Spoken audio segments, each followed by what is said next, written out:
Bonjour, bonsoir à toutes et à tous et bienvenue dans ce nouvel épisode de Toi et moi. L'idée de cette chaîne, c'est de s'inviter chez les gens et de découvrir l'histoire et l'architecture de leur logement. On est chez Vincent, Bonjour, bienvenue chez Marcel. qui habite dans une villa où l'architecture s'efface pour laisser la place au paysage. Cette maison, c'est la dernière demeure de l'architecte Marcel Lotz, qui est l'un des pères de la préfabrication en France. On est à 2 heures de Paris et je vous assure, c'est le dépaysement le plus total. C'était d'ailleurs l'idée de Marcel Lotz quand il s'installe dans le Perche pour construire sa maison. Au Val-Chaton, si c'est pas mignon. En 1974, il a 83 ans et il sait que ça va être sa dernière réalisation. D'ailleurs, il meurt 4 ans plus tard. Du coup, il veut que sa maison, elle soit parfaite.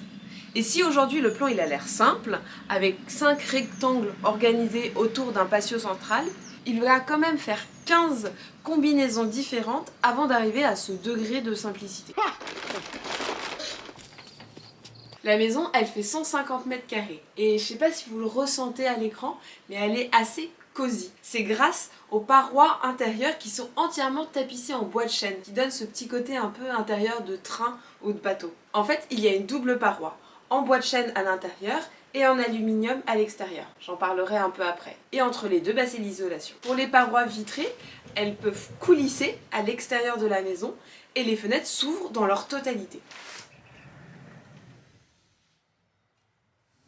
Alors là, Vincent, en fait, on est dans l'ancien bureau de Marcella, qui est une de tes pièces préférées. Je crois que la maison, ce que tu nous as dit, c'est que c'était vraiment un coup de cœur. Cette maison, c'est une découverte complètement inattendue, en effet, parce que j'ai découvert cette maison à travers une petite annonce avec une photo de 5 cm de large, et qui était une photo de la pièce qui est là-bas, la grande pièce. Mais il travaillait face à cette grande fenêtre qui est derrière nous. Souvent, je reste notamment devant cette fenêtre à regarder juste le paysage, les oiseaux, les animaux du jardin. Quand on rentre dans la maison, il y a un sentiment de calme, de plénitude, de bien-être. C'est comme un cocon, cette maison. Le fait que la circulation, on circule autour du patio, donc il y a une circulation qui est fluide. Même le son d'ailleurs, le son est différent dans la maison. Alors moi je suis pas branché Feng Shui, toutes ces choses-là, mais je sens bien qu'il y a une circulation de fluide ou d'onde, je ne sais pas, qui est remarquable et qui est bénéfique.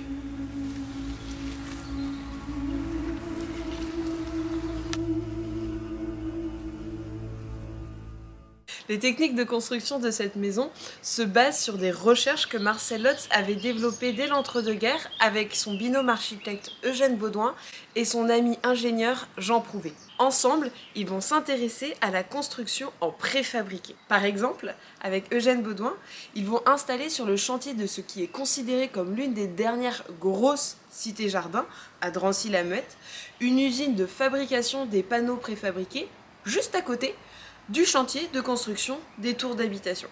Comme ça, tac, s'il manquait un panneau, ils traversaient la rue et ils allaient le chercher à l'usine.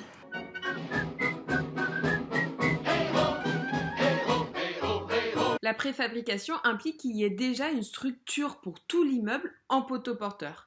Et les panneaux, ils sont juste là pour fermer la façade. Cette technique, on appelle ça les murs rideaux, qu'on utilise aussi bien pour les grands gratte-ciel en verre que pour la villa d'aujourd'hui. Ici, les panneaux, ils sont soit en verre, soit en aluminium, qui est vraiment le matériau que développent Jean Prouvé et Marcel Lotz. L'aluminium, c'est très léger, et donc c'est intéressant économiquement parlant, parce que c'est facile à transporter et facile à monter et démonter. Bon, c'était si facilement démontable que l'aéroclub de Buc, construit par le trio, a été volé en une nuit par les Allemands durant la Deuxième Guerre mondiale. Pour Marcel Lotz, c'est important que ces architectures soient réversibles, c'est-à-dire que si elles doivent disparaître, elles ne laissent aucune trace sur le paysage.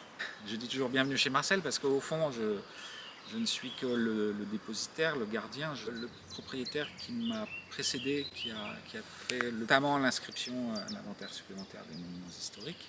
Et puis aussi tout ce qui est autour de nous, là, tout ce jardin magnifique. Le fait d'être inscrit impose des règles.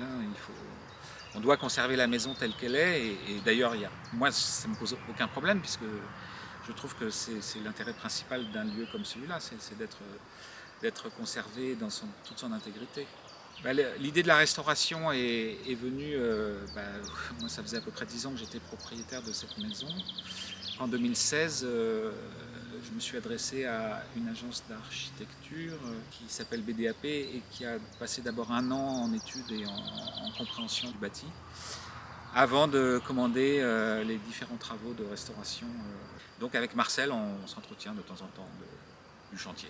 Le principe de Marcel Hutz tout au long de sa carrière, c'était d'optimiser les coûts de fabrication pour construire à grande échelle et à moindre frais. Cette maison, elle était un prototype pour construire en banlieue parisienne des maisons pas trop chères et faciles d'entretien. C'est tout pour aujourd'hui. Nous maintenant on va aller se prendre un petit apéro avec Vincent avant de revenir dormir ici dans la maison d'amis de 28 mètres carrés à l'entrée de la propriété. Et surtout n'oubliez pas, si vous avez envie de liker, de vous abonner, de nous envoyer un message ou de nous proposer de nouvelles maisons, n'hésitez pas. À très vite en tous les cas.